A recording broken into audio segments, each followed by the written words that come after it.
Tu luttes depuis des années contre toi-même, en te promettant que demain, cette fois-ci, ce sera la bonne. Que maintenant, oui, tu vas commencer. Mais tu ne commences pas. Et il ne s'agit pas de paresse.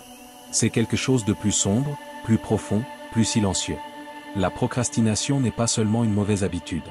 C'est une forme de suicide émotionnel à petit feu. Un mensonge que tu te répètes et qui te vole ta vie, ton but, ta dignité. Dans cette vidéo, tu n'entendras pas de phrases de motivation creuse. Tu vas traverser une vérité brute, une vérité qui changera ta façon de te regarder dans le miroir. Car les grands philosophes stoïciens Marc Aurèle, Épictète, Sénèque savaient déjà ce que la science confirme aujourd'hui. Celui qui remet à plus tard, ce n'est pas le monde, c'est toi. C'est ton pouvoir, ton présent, ton destin. Tu vas découvrir 10 leçons stoïciennes, brutales et libératrices, qui ne t'expliqueront pas seulement pourquoi tu repousses tes rêves, mais qui t'enseigneront aussi comment reprendre le contrôle grâce à des actions simples, concrètes et transformatrices. Même si tu as peur, même si tu crois qu'il est trop tard, même si tu n'as plus confiance en toi. Ce n'est pas une vidéo pour t'inspirer, c'est un rituel de renaissance. Une confrontation nécessaire. Et si tu restes jusqu'au bout, tu ne repartiras pas indemne. Tu ne ressortiras pas le même. Parce que cette fois, tu n'es pas là pour comprendre. Tu es là pour renaître. Le coup caché de la procrastination. La procrastination semble, à première vue, inoffensive. Comme si remettre une tâche à plus tard n'était qu'une pause, un petit moment de repos avant d'agir. Mais ce n'est que la surface. Ce que beaucoup ignorent, c'est le vrai coup personnel, celui qui se cache derrière chaque « je le ferai plus tard ». Chaque fois que tu repousses quelque chose d'important, tu envoies un message silencieux à ton esprit. Ce message dit « je ne suis pas capable. Je n'ai pas ce qu'il faut. Je ne me fais pas confiance ». Et ce message, répété encore et encore, commence à t'user de l'intérieur. Peu importe la qualité de tes plans ou la hauteur de tes objectifs. Si tu ne les exécutes pas, tu commences à perdre le respect de toi-même. La procrastination ne nuit pas seulement à tes résultats extérieurs, elle abîme ton identité. Tu t'habitues à te voir comme quelqu'un qui commence sans jamais finir, qui rêve mais n'agit pas, qui parle beaucoup mais avance peu. Cette déconnexion entre ce que tu veux et ce que tu fais est profondément douloureuse. Et le pire, c'est que tu t'habitues à cette douleur. La science le confirme. Des études publiées par l'American Psychological Association montrent que les personnes qui procrastinent de façon chronique souffrent davantage d'anxiété, de dépression, de stress et ont une faible estime d'elles-mêmes. Mais tu n'as pas besoin de lire une étude pour le savoir. Tu le ressens déjà. Tu le connais. Car il ne s'agit pas seulement de repousser des tâches. Il s'agit de repousser ton but. Les stoïciens avaient compris cela bien avant la psychologie moderne. Pour eux, chaque action retardée sans raison était une trahison silencieuse du potentiel humain. Car lorsque tu repousses ce qui est important, tu ne perds pas seulement du temps, tu perds des opportunités, de l'énergie, et surtout, la confiance en toi. Le vrai coup de la procrastination n'est pas dans ce que tu n'as pas fait. Il est dans la personne que tu es devenue pour ne pas l'avoir fait. La bonne nouvelle ? Il est encore temps. Mais pour changer, il faut d'abord regarder avec honnêteté ce prix invisible que tu paies depuis longtemps. Non pas pour te blâmer, mais pour te réveiller. 2. Pourquoi ton esprit choisit le plaisir immédiat, même s'il te détruit ? T'es-tu déjà demandé pourquoi, alors que tu sais exactement ce que tu dois faire, tu finis par faire le contraire ? Tu dis que tu vas commencer aujourd'hui, mais tu passes ton temps à regarder des vidéos, à scroller sur ton téléphone, à manger sans faim, à nettoyer ce qui est déjà propre. Puis tu te sens coupable. Tu te promets que demain sera différent. Mais demain est exactement pareil. Ce n'est pas de la paresse. C'est un piège mental. Un mécanisme que ton cerveau a appris pour te protéger, même s'il finit par te nuire. En réalité, ton esprit est conçu pour rechercher le plaisir et éviter la douleur. C'est une fonction de survie. Et dans cette logique, le travail profond, l'effort, l'inconfort de faire face à tes responsabilités sont perçus comme une menace. Alors, pour te calmer, ton cerveau t'offre une solution rapide, une distraction, une petite dose de dopamine, un soulagement momentané. Et ça marche pour un temps. Mais ce qui commence comme un réconfort devient vite une prison. Plus tu choisis le plaisir immédiat, plus il devient difficile d'y résister. Cela devient une habitude automatique, une addiction silencieuse, aux conséquences dévastatrices. Tu commences à ne plus te faire confiance. Tu sais ce que tu dois faire, mais tu n'y arrives pas. Et ça fait mal. Les stoïciens avaient déjà mis en garde contre ce phénomène, même s'ils utilisaient d'autres mots. Marc Aurèle écrivait « Ce qui empêche l'action favorise l'action ». Ce qu'il voulait dire, c'est que la douleur initiale de l'effort est en réalité la porte du progrès. Mais au lieu de la franchir, on fuit. On préfère le confort temporaire au progrès véritable. Et cela nous affaiblit. C'est comme si, chaque jour, 2 chemins s'offraient à toi. L'un mène à ton but, l'autre est confortable mais t'en éloigne. Et même si tu sais lequel tu devrais choisir, ton esprit t'entraîne vers le plus facile. Non pas parce que tu es faible, mais parce que tu n'as pas entraîné ton esprit à choisir ce qui est juste plutôt que ce qui est confortable. Il est temps de changer cela. Pas avec des reproches, mais avec de la compréhension. Comprendre comment ton esprit fonctionne te donne du pouvoir. Et ce pouvoir peut, si tu l'utilises, briser le cycle. Aujourd'hui, tu n'as pas besoin d'éliminer le plaisir immédiat. Tu as juste besoin d'arrêter d'en être l'esclave.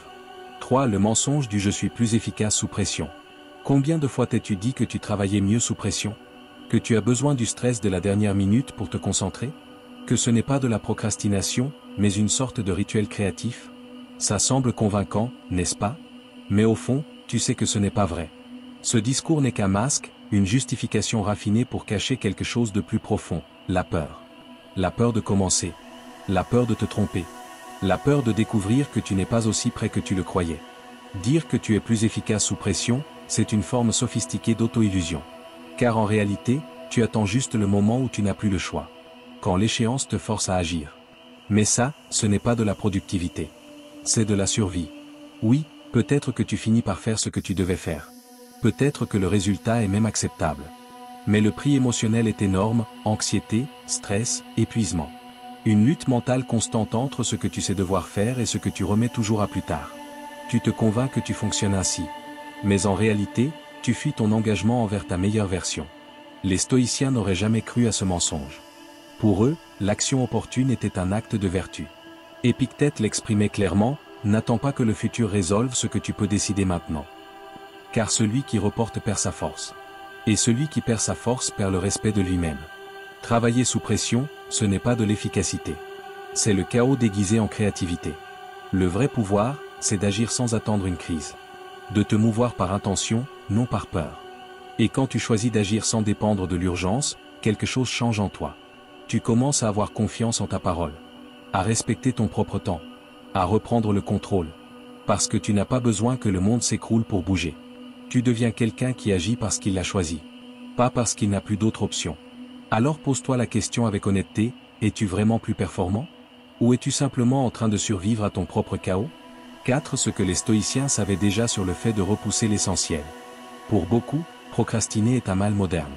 Un effet secondaire des écrans, des notifications et de la surcharge d'informations. Mais la vérité, c'est que la procrastination a toujours existé. Les anciens stoïciens la connaissaient déjà. Ils la combattaient. Ils savaient que repousser l'essentiel est l'un des plus grands ennemis d'une vie pleine et accomplie. Marc Aurèle, empereur de Rome et figure majeure du stoïcisme, le disait sans détour, tu pourrais déjà être mort. Tu n'as pas bien utilisé ton temps et pourtant tu continues de le gaspiller comme si tu étais éternel. C'est une phrase inconfortable, directe, mais impossible à ignorer. Car, au fond, tu sais qu'il a raison. Chaque jour où tu repousses ce qui compte vraiment, tes objectifs, tes valeurs, tes rêves, tu agis comme si ton temps était infini. Comme si la vie n'avait pas de fin. Comme s'il y avait toujours un demain. Mais ce demain n'est pas garanti. Épictète enseignait que nous devons vivre comme si chaque décision était une déclaration de qui nous sommes. Car chaque moment compte. Chaque choix a du poids. Et lorsque tu choisis l'inaction, tu choisis de reculer. Quand tu choisis de te distraire, tu choisis de te détourner de toi-même. Quand tu choisis le repos inutile, tu es en train d'agir mais contre toi. Les stoïciens ne considéraient pas la vertu comme un concept abstrait. Pour eux, la vertu était action. Un engagement avec le présent. Faire ce qui doit être fait, sans excuse, sans drame, sans report. Parce que le seul moment où tu peux vivre, c'est maintenant. Le futur n'existe pas encore. Le passé est déjà parti. Tu n'as que cet instant. Et ce que tu fais avec lui, te définit. Alors, chaque fois que tu te surprends à repousser l'essentiel, souviens-toi, tu ne retardes pas une tâche.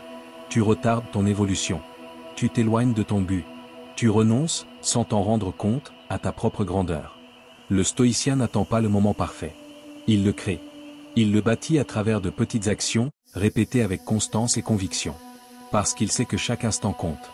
Et toi aussi, tu peux commencer à vivre de cette manière. 5. La peur derrière la procrastination, échouer ou réussir. La plupart des gens pensent qu'ils procrastinent parce qu'ils sont paresseux ou manquent de discipline. Mais ce n'est qu'une façade.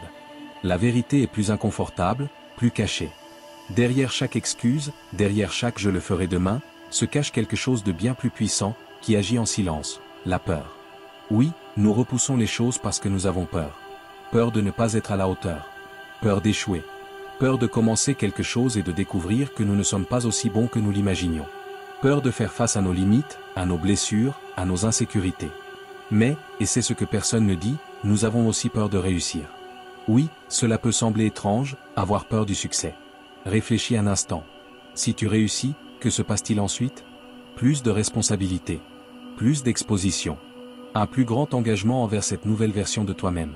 Et cela fait peur aussi. Car réussir, c'est devoir changer, grandir, laisser derrière toi l'identité confortable de celui qui essaie, mais n'y arrive jamais tout à fait. Alors, ton esprit, malin, invente une stratégie pour te protéger, il procrastine. Il te maintient dans une zone grise, où tu ne rates rien, mais où tu n'avances pas non plus. Tu rêves d'une vie meilleure, mais tu ne prends jamais vraiment le risque de la construire. C'est un mécanisme de défense. Et aussi, une prison. Les stoïciens le savaient. Pour eux, le plus grand ennemi n'était pas l'échec extérieur. C'était la peur intérieure. Celle qui paralyse. Celle qui t'empêche d'agir. Celle qui t'amène à douter de toi-même. Cette Épictète. La peur est une forme de reddition déguisée. C'est une manière de s'auto-saboter sans que cela ne paraisse. Mais chaque fois que tu repousses quelque chose par peur, tu abandonnes une partie de toi, des idées, des talents, des possibilités. Tu dis que tu n'es pas à la hauteur, même si tu ne t'accordes jamais la chance réelle de le vérifier. Aujourd'hui est peut-être le moment de regarder ta peur droit dans les yeux, d'arrêter de fuir, de t'autoriser à agir même en tremblant. Car le courage, ce n'est pas l'absence de peur, c'est avancer malgré elle. Et lorsque tu commences à le faire, quelque chose de profond change. Pas parce que tout va soudain bien, mais parce que tu as choisi d'avancer. Une nouvelle force naît en toi, celle de quelqu'un qui ne négocie plus avec son destin. 6. Comment reprogrammer ton esprit avec des micro-décisions quotidiennes? Beaucoup attendent un changement radical, un éclair d'illumination où tout s'emboîte, où la motivation transforme la vie comme un coup de tonnerre. Mais ce moment arrive rarement. Et quand il arrive, il ne dure pas. Ce qui transforme vraiment ta vie, ce ne sont pas les grandes décisions, mais une série de petits choix quotidiens, même quand tu n'en as pas envie. L'esprit est plastique. Il se modèle, s'entraîne. Cela signifie que tu peux le reprogrammer. Pas avec de grandes promesses ni des discours vides, mais par des actions minimales, répétées avec intention. Chaque fois que tu choisis ce qui est juste au lieu de ce qui est confortable, ne serait-ce qu'une minute, tu modifies ta programmation interne. Peut-être penses-tu qu'un seul pas ne fait aucune différence. Mais répète ce pas chaque jour pendant un mois, et tu verras émerger une nouvelle version de toi. Une version définie non par l'impulsion, mais par la volonté, la constance, la capacité d'agir selon ce que tu veux. Et cela te rend plus heureux. Ne sous-estime aucun effort, aussi petit soit-il. La grandeur ne vient pas de l'ampleur de l'acte, mais de la répétition d'actes en accord avec tes valeurs. Reprogrammer ton esprit commence par changer ton dialogue intérieur. Au lieu de dire « je dois faire ça », dis-toi « je choisis de faire un pas aujourd'hui ». Au lieu de penser « je dois être parfait », rappelle-toi que la constance l'emporte sur le talent. Changer ta manière de te parler est le premier pas pour changer ta manière d'agir. Une stratégie puissante, les micro-actions. Des actions si petites que ton esprit ne peut les refuser. Si tu repousses la lecture, commence par un paragraphe. Si tu n'arrives pas à écrire, ouvre le document. Si tu ne fais pas d'exercice, marche 5 minutes. Tu n'essaies pas de tout faire, tu enseignes à ton cerveau que c'est toi qui es aux commandes. Et chaque fois que tu le fais, tu renforces une nouvelle identité. Tu cesses d'être celui qui remet tout à plus tard, et tu deviens celui qui essaie chaque jour. C'est là que se produit la vraie transformation. Car au final, tu n'es pas ce que tu rêves, tu es ce que tu répètes. Et si tu répètes des actions alignées avec la personne que tu veux devenir, alors tu es déjà sur la bonne voie. C'est le piège du perfectionnisme et du quand je serai prêt. Tu ne l'appelles peut-être pas ainsi, mais bien souvent, tu ne procrastines pas par paresse, mais par perfectionnisme. Tu n'agis pas parce que tu crois ne pas être prêt. Parce que tu n'as pas encore le plan parfait, les conditions idéales, l'inspiration exacte. Tu te dis, je dois me préparer davantage, ce n'est pas le bon moment. Quand je serai prêt, je le ferai. Et pendant ce temps, le temps passe. Ce que tu ne vois pas, c'est que cette attente infinie n'est qu'une autre forme de peur. Une peur déguisée en exigence. Le perfectionnisme semble noble, ambitieux, mais il est en réalité paralysant. Car rien n'est jamais parfait, donc tu ne commences jamais. Comme tu n'es jamais à 100% prêt, tu n'avances jamais. C'est comme vouloir traverser l'océan en espérant qu'il n'y ait pas de vagues. Impossible. Les stoïciens étaient très clairs à ce sujet. Marc Aurèle écrivait, « Tu n'as pas besoin d'une autre vie. Tu as seulement besoin de commencer à vivre celle-ci. » Autrement dit, arrête d'attendre. Commence là où tu es, avec ce que tu as. Surtout, avec qui tu es aujourd'hui. Le perfectionnisme te fait croire qu'une version future de toi sera plus digne d'agir. Mais c'est faux. Il n'y aura pas de toi plus fort, plus préparé, plus valable, si tu ne fais pas les premiers pas maintenant. C'est en agissant que tu te renforces. C'est en faisant que tu apprends. C'est en échouant que tu progresses. Et voici la vérité la plus inconfortable, remettre à plus tard à cause du perfectionnisme, c'est une manière subtile d'abandonner. En attendant l'idéal, tu t'éloignes du réel. Tu laisses l'idéalisme devenir ton excuse. Et chaque excuse, même logique, est un voleur de futur. Combien de fois as-tu renoncé à quelque chose par peur de ne pas le faire parfaitement? Combien d'opportunités as-tu perdues en pensant que ce n'était pas encore le bon moment? Combien de talents restent endormis en toi, parce que tu ne t'es pas encore autorisé à commencer? Tu n'as pas besoin de le faire parfaitement. Tu as juste besoin de le faire. Même avec peur. Même maladroitement. Même sans savoir comment cela va se passer. Car c'est ainsi qu'on vainc la paralysie. C'est ainsi qu'on brise l'inertie. Sénèque disait, le courage se cultive en affrontant la vie, pas en y pensant. Tu n'es pas né pour penser éternellement à ce que tu pourrais accomplir, mais pour essayer vraiment. Alors arrête d'attendre. Commence. Ton moment n'est pas quand tu seras prêt. Ton moment, c'est maintenant. 5 stratégies stoïciennes pour vaincre la procrastination dès aujourd'hui. Vaincre la procrastination ne relève pas de la force brute. Il ne s'agit pas de se crier dessus mentalement ou de se traiter comme une machine. Il s'agit de stratégie, de concentration, de philosophie appliquée. Les stoïciens ne croyaient pas en la motivation comme moteur. Ils croyaient en la structure. Voici 5 principes qui peuvent t'aider à commencer aujourd'hui. 1. Visualise ce qui pourrait mal tourner. Les stoïciens appelaient cela premeditatio malorum. Il ne s'agit pas d'être pessimiste, mais de se préparer mentalement. Imagine ce qui se passe si tu continues à tout remettre à plus tard. Et si dans 5 ans, tu es exactement là où tu es aujourd'hui? Cette image, aussi dure soit-elle, peut te réveiller. Elle te pousse à agir, car elle te rappelle que ne rien faire a aussi des conséquences. 2. Comprends la dichotomie du contrôle. Épictète l'a formulé clairement, il y a des choses que tu peux contrôler et d'autres non. Ce que tu repousses te semble souvent immense. Mais si tu le fragmentes et te concentres seulement sur ce qui dépend de toi, tout change. Tu ne contrôles pas si tu réussiras aujourd'hui, mais tu contrôles si tu t'assois pour travailler 10 minutes. C'est ta part. Fais-la. 3. Pratique le memento mori. Souviens-toi que tu vas mourir. Pas comme une menace, mais comme un appel à l'urgence. Ce jour, ce moment, ne reviendra pas. Marc Aurèle se répétait cela chaque matin pour ne pas tomber dans l'illusion de l'éternité. Quand tu sais que le temps est limité, tu cesses de le gaspiller en excuses. Tu commences à l'utiliser avec respect. 4. Crée un rituel matinal stoïcien. Il n'a pas besoin d'être compliqué. Écris une phrase. Lis un paragraphe de Sénèque. Ou respire profondément en te demandant « Que ferait aujourd'hui la personne que je veux devenir ?» Commencer la journée avec intention donne une direction à ton esprit. Et quand il y a une direction, il y a de l'action. 5. Rappelle-toi que ta valeur ne dépend pas du résultat. Beaucoup procrastinent par peur de l'échec. Parce qu'ils pensent que s'ils ne le font pas parfaitement, ça ne vaudra pas la peine. C'est faux. Les stoïciens enseignaient que la vertu réside dans l'effort, pas dans le résultat. Si tu as tout donné aujourd'hui, si tu as agi avec honnêteté et concentration, c'est déjà une victoire. Vaincre la procrastination ne nécessite pas une nouvelle version de toi. Il faut simplement te reconnecter à la partie de toi qui sait déjà ce qu'il faut faire. Le faire avec sagesse, pas avec culpabilité.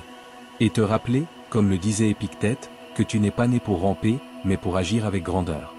Aujourd'hui peut être ce premier pas. Non parce que tu as toutes les réponses, mais parce que tu as enfin décidé d'avancer. 9. Comment devenir quelqu'un qui agit, même avec la peur. Beaucoup croient qu'ils ne pourront agir que lorsqu'ils n'auront plus peur. Comme si le courage était un miracle qui arrive quand tout est sous contrôle. Mais ce n'est pas le cas. L'action véritable, celle qui transforme, se produit malgré la peur. Pas après sa disparition, mais pendant qu'elle vibre encore en toi. La différence entre celui qui avance et celui qui reste figé, ce n'est pas l'absence de peur. C'est la décision d'agir avec la peur sur les épaules. La peur n'est pas ton ennemi. C'est un signal, une boussole. Elle indique que tu sors de ta zone connue, que tu es sur le point de grandir. Et cela, bien sûr, est inconfortable. Mais les stoïciens ne vivaient pas pour le confort. Ils vivaient pour la liberté. Et il n'y a pas de liberté sans action. Épictète disait, la seule chose qui peut t'enchaîner, c'est ton propre esprit. Si tu laisses la peur dicter tes décisions, alors tu ne vis pas selon ta volonté, mais selon tes insécurités. Devenir quelqu'un qui agit est un choix. Cela n'a rien à voir avec ton passé. Peu importe combien de fois tu t'es arrêté. Aujourd'hui, tu peux choisir une nouvelle identité. Celle de celui qui n'attend pas d'être en sécurité pour commencer. Celui qui n'a pas besoin de certitude pour avancer. Cette identité se construit par des petits actes de courage. Le courage, ce n'est pas sauter dans le vide sans réfléchir. Le courage, c'est t'asseoir pour écrire sans inspiration. Te lever tôt quand ton corps veut dormir. Dire non quand tu as toujours dit oui. Être présent quand tout en toi veut fuir. Marc Aurèle écrivait que nous ne devons pas perdre de temps à nous demander ce qui est juste. Nous le savons déjà. Ce qui est difficile, c'est de le faire. Mais si tu le fais, si tu t'entraînes à agir selon l'intention et non selon l'émotion, quelque chose change. Tu deviens quelqu'un en qui tu peux avoir confiance. Quelqu'un qui tient ses propres promesses. Quelqu'un qui n'a pas besoin de motivation, mais qui a une direction. L'identité stoïcienne ne s'hérite pas. Elle se cultive. Et tu peux commencer à la cultiver aujourd'hui. Tu n'as pas besoin de le crier. Tu n'as rien à prouver. Il suffit d'agir. En silence. Même en tremblant. Car celui qui agit avec peur est déjà plus fort que celui qui n'agit pas du tout. Et quand tu fais cela chaque jour, sans grands gestes, sans applaudissements, quelque chose de nouveau naît en toi, une dignité silencieuse. Une force tranquille. Une certitude qui ne vient plus de l'extérieur. 10. Procrastiner, c'est repousser ta propre vie. Pendant longtemps, tu as cru que procrastiner n'était qu'une mauvaise habitude. Quelque chose de désagréable, certes, mais sans gravité. Une manie que tout le monde a. Quelque chose que tu pourrais corriger plus tard. Mais aujourd'hui, tu sais que ce n'est pas simplement remettre des tâches à plus tard. C'est te remettre toi-même à plus tard. Chaque fois que tu repousses ce qui compte vraiment, tu tournes le dos à ta croissance, à tes objectifs, à ton essence. Tu dis, sans t'en rendre compte, je ne suis pas une priorité.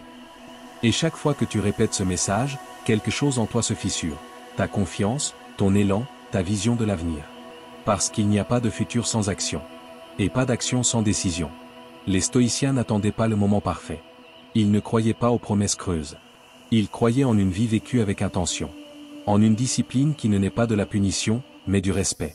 En la puissance du présent comme seul terrain sur lequel se forge le destin. Et toi, aujourd'hui, tu as la possibilité d'honorer cela. Tu n'as pas besoin de tout changer. Tu as seulement besoin de faire un pas. Un seul. Le premier. Car ce pas, même s'il est minuscule, brise le cycle. Et si tu le fais aujourd'hui, même avec la peur, même avec des doutes, tu seras déjà en train de construire une nouvelle version de toi. Une version qui n'a pas besoin d'être parfaite pour avancer. Qui n'attend pas de se sentir prête pour agir. Qui ne se définit pas par son passé, mais par ce qu'elle choisit de faire maintenant. Alors je veux t'inviter à prendre un engagement. Pas envers moi, envers toi-même. Ici, maintenant. Écris-le, même mentalement, aujourd'hui, je commence, même si j'ai peur. Ce n'est pas une jolie phrase.